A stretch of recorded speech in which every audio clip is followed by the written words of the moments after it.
कौम Nagauri Teliyan welfare society, जिसके पहली बार चुनाव होने जा रहे हैं, इसके लिए काफ़ी उम्मीदवार मैदान में थे, करीब 1.5 दर्जन के आसपास, और अब भी कुछ उम्मीदवार बचे हैं।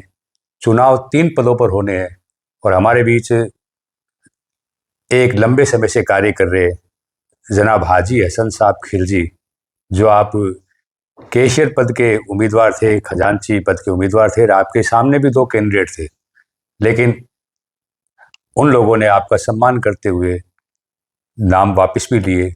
और हाजी साहब काफ़ी लंबे टाइम से जुड़े हुए हैं, तो हम इनसे जानना चाहेंगे कि वेलफेयर सोसाइटी ने अब तक क्या क्या काम किए हैं। अल्हम्दुलिल्लाह, मैं वेलफेयर सोसाइटी से 2007 से जुड़ा हुआ हूँ और मेरे कई वक्त पे अलग अलग सचिव भी रहे हैं, अध्यक्ष भी मेरे साथ रहे हैं, सबके साथ मैंने काम किया है, मिलजुल कर किया है। मैंने तो ये समझो आपके 2016-17 तक तो वेलफेयर में बजट भी बहुत कम था। एवरी साल का हमारे पास में 70-80 हज़ार रुपये इकट्ठे होते थे।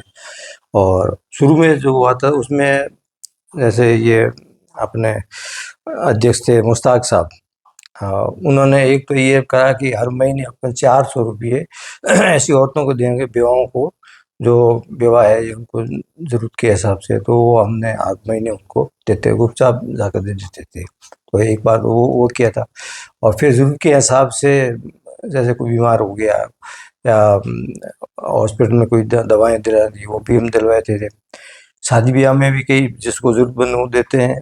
दूसरे जो कौम है अपने तेली कौम के अलावा, वो भी ज़रूरतमंद है, सबसे कोई एक्सीडेंटल केस होता है या कोई कैंसर वाले होते हैं, और उनको भी जैसे अपना होती है उसको मदद करते हैं अपन। हाजी साहब, जो ये वेलफेयर सोसाइटी पिछले कई सालों से चल रही है, आप भी इसके कोषाध्यक्ष थे और अभी भी हैं, तो ये आपकी सोसाइटी है सिर्फ नागौरी तेलियान समाज बीकानेर के लिए ही आर्थिक मदद करती है या दूसरे लोगों के लिए भी करती रही है? नागौर अब अमूमन तो क्या है कि हम ना 80% तो करीब अपन अपने कौम पे खर्च करते हैं, और 20-25 ऐसा परसेंट है जो अपन अदर कौम में भी देते हैं, जो बीकानेर की कौम के ज़रूरत के हिसाब से, जो अपन कोई मेंबर रिकमेंडेशन करते हैं या अपन को पता लगता है, तो उस हिसाब से उनको भी मदद करते हैं, की भी है अपन ने। हाजी साहब, ये जो वेलफेयर है, इसका जो फंड है वो आप कहाँ से कलेक्ट करते हैं? वो फंड अपन नागौरी तेली कौम से ही करते हैं, वो सब कौम बीकानेर से करते हैं, और अमूमन हम क्या है रमज़ान शरीफ में इकट्ठा करते हैं, तो उसमें ज़्यादातर अमाउंट आपका ज़कात का होता है।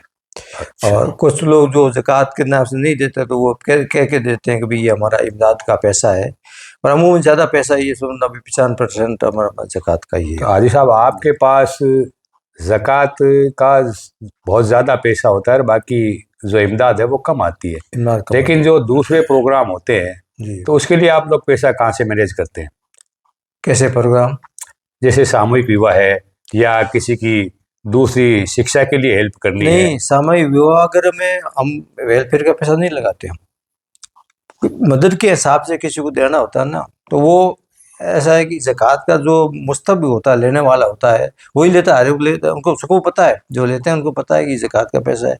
तो ऐसी कोई बेवा औरतें हैं या शादी के हिसाब से है जिनको ज़रूरत होती है, तो उनको हम देते हैं, कह के देते हैं, कुछ छिपा के भी नहीं, सबको पता है कि ये ज़कात का पैसा है, और उनको देते हैं। खिलजी साहब, आप 2007 से लगातार किसी न किसी पद पे रहे हैं जी। और पिछली कार्यकारिणी में भी आपका सभी लोगों का सहयोग रहा है, तो ये जानना चाहते हैं, जो आपके साथ जो कार्यकारिणी के लोग रहे हैं आज तक, तो उन्होंने आपको पूरी मदद की है या सिर्फ वो एक रबड़ स्टाम्प की तरह ही काम करते रहे? नहीं, सबका सहयोग रहा। जितने भी मेरे पास अध्यक्ष रहे जिसके साथ हमने काम किया है, सबका सहयोग से किया है। ऐसा नहीं है कि मैंने तो आपस में सेक्रेटरी और पूरी मिलकर के काम करते थे। जैसे ऐसे कोई चीज़ आती है, कई बार टेलीफोन से ही हो जाता है, जैसे किसी अध्यक्ष को पता लगा ये इसको भी बात, तो वो टेलीफोन कर दे इनको पैसा देना, तो हम तत्काल उसको दे देते हैं। ऐसा नहीं होता है कि भी उसको घुमाना फिरना वाला नहीं है। हमको पता होता है, हमारे देश को कहते जी कोई जरूरत है तो वो कह देते आप दे दो उसको। तो इसमें क्या है कि उसका उसका टाइम ज़ाया नहीं होता है। हाजी साहब ये कह रहे हैं कि हमारे पास कोई भी आता है, ज़्यादातर हम 3 लोग ही राय करते हैं, सोसाइटी का सेक्रेटरी, अध्यक्ष और कैशियर। और जब दूसरी बार कोई बंदा आता है, वही बंदा कि किसी को हेल्प करनी है, उससे पहले वो रकम उस बंदे तक, जो ज़रूरतमंद है, उस तक पहुंचा दी जाती है। बहुत अच्छी बात है कि आप बहुत किसी का नाम भी उजागर नहीं करते और उसको हेल्प भी पहुंच जाती है। शिक्षा के क्षेत्र में भी आपने बहुत सी सेवाएं दी है, बहुत से काम किए हैं। यहाँ तक कि लोग शिक्षा के लिए, पढ़ने के लिए छात्र छात्राओं को आपने अलग से मदद भी की। और मैंने जहाँ तक सुना, कोरोना काल में आपने बहुतायत में मदद की अपने समाज के लोगों की, और सर्वधर्म समभाव का मैसेज देने के लिए आप सभी को वेलफेयर सोसाइटी के माध्यम से मदद करते रहते हैं।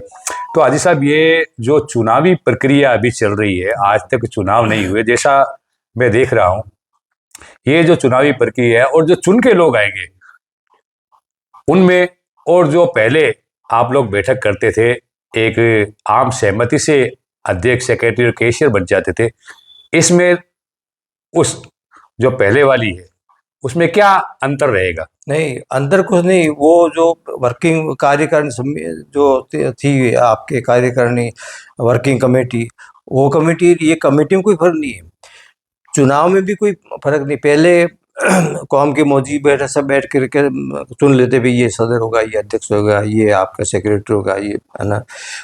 इस बार अपन ने जो रजिस्ट्रेशन कराया था उसमें ये एक सिस्टम है कि आप उसमें एक साधारण सभा बनाओगे। साधारण सभा कितनी मेंबर, लिमिट नहीं है उसकी, तो वो बैठ के सर्वसम्मति से यदि ज़्यादा चुना तो बेहतर है।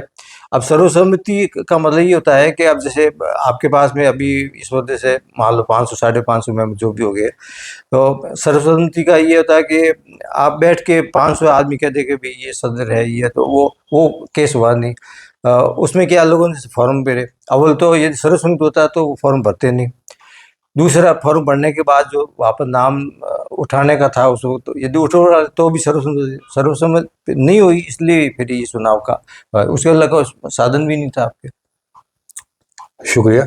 मैं आज साहब ये बताइए, मैं भी जो वेलफेयर सोसाइटी नागौरी तेलियान समाज बीकानेर है, उसमें एक अदना सा कार्य करता हूँ, और मैं थोड़े लंबे समय से भी आप लोगों से जुड़ा हूँ। और जैसा भी आप लोगों ने मुझे बताया, जो भी सदर, सेक्रेटरी या कैशियर या दूसरे समाज के मौजूद लोग, वो मैंने करने की भरपूर कोशिश की। लेकिन जो आप अब जो नई टीमें आएगी, उनका जो सहयोग है और आपका जो कलेक्शन है, और एक बात और सुनने में आती है कि आपके 500 कुछ मेंबर बने हैं, लेकिन बहुत से लोग कहते हैं कि आपका समाज 10 से 12,000 या 15,000 जितना भी है वो बीकानेर में रहता है, तो आप लोगों ने सभी को मेंबर क्यों नहीं बनाए? मेंबर हमने सबको इनवाइट किया था। सबसे पहली मीटिंग हुई थी हमारे जुलाई 2024 में। और वहाँ हमने मदरसा तालीम उसमें सभी स्कूलों में मीटिंग हुई थी। उसके अंदर हमने ये 25-25 थी सबको, ये जो फॉर्म होते हैं मेंबरशिप के, सबको बांटे हैं, मोहल्ले वाइज बांटे थे 25-30 एवरेज। और उसमें ये डिसीजन लिया कि भाई ये 100-100 रुपये लेके आपको मेंबर बनाने हैं। तो उसमें ये उसके बाद जब भी मीटिंग हुई हमारी, तो हर बार हम उसको इसके व्हाट्सएप के ज़रिए और शान के ज़रिए भी लोगों तक पहुंचाते भी आपको अगला जो कार्यक्रम बनानी है मेंबर बन के बनानी है। और लोगों ने उस पर तवज्जो कम दिया। ये बाद में लोगों ने जब ये कोई मेंबरशिप शुरू हुई है, तो अब कुछ लोगों ने ऐतराज़ किया कि भाई हमारे पास इसका इन्फॉर्मेशन नहीं आई, आप मेरा, तो हमें दोबारा साइन को भेज करके घर घर पेम्पलेट बांट के कि भाई ये आपको 100 रुपये दे करके मेंबर बना है। कार्यक्रम में है, हिस्सा लेने के लिए आपका मेंबर होना ज़रूरी है। उसके बावजूद ये लोग नहीं बने, तो ये हमने हमारी तरफ से प्रयास किए है। तो इसमें हमारी तो नहीं है, पर सबको, कौम को सब पता है भाई इन्होंने एडवर्ट किया, वो नहीं बने, वो उनकी इच्छा है। हाँ साहब, चुनावी प्रक्रिया एक जटिल है किसी भी समाज के लिए, फिर भी आप लोग चुनाव करवा रहे हैं, ये बहुत अच्छी बात है। और जो चुन के आएगा बेहतर से बेहतर कार्य करने की कोशिश करेगा। और उसके लिए जो आगे जो कोई बता रहा है, कोई किसी से बात हुई तो आपको एक सिस्टम रखना चाहिए था कि आपका कैंडिडेट है वो उसकी एज कम से कम एक निश्चित होनी चाहिए कि 35 से ऊपर, 40 से ऊपर, क्योंकि बहुत से जो रुचि में जो फार्म भर दिए गए या और भी कोई कारण रहा, तो उसके बारे में आप क्या कहना चाहेंगे? ऐसा है कि जो अपना जो संविधान बनाया था ना, ये जब, तो वो एक्चुअल में क्या पहली बार बना था, और कुछ ये समझ लेता है कि हो सके उसमें कुछ कमी बेसी होती है। तो हमारा ये प्रयास रहेगा कि अब ये तो खैर जो कार्यक्रम बन जाएगी, इसके बाद हम पूरी कौम को इनवाइट करेंगे, साइन के ज़रिए पूरी कौम को इनवाइट करके, और जो भी ये संविधान में संशोधन करना होगा ना, तो वो हम बैठ के संविधान कर, अब उसमें जो जिस तरह से आप जो कह रहे हो कि एज का है या और कोई एक्सपीरियंस है, जिस तरह के लोगों के सुझाव आएंगे, सब कौम मिल कर के वो कहेगी, तो उसमें हम संशोधन करेंगे। संशोधन करने के बाद वो जो आप नया संविधान बनाएंगे, वो हम कॉर्पोरेट में वापस भेज देंगे, तो वो हमारा नया इम्प्लीमेंट हो जाएगा। शुक्रिया हाजी साहब।